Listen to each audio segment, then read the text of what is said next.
Hi friends, this is Arjun, your best friend. Today I'm gonna make a basic corner bookmark. So first, I'm gonna take this origami sheet and do this like this. I'm gonna make it into a half. Be sure that your corners are right.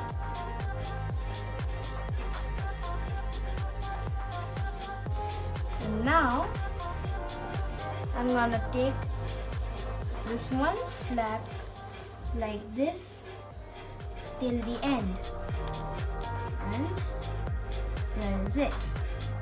Now the second one. Now half of it is done. Now I'm gonna take this one of it over here like this. So half of the bookmark is done.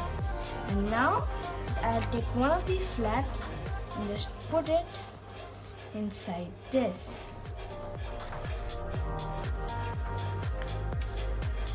Same for this.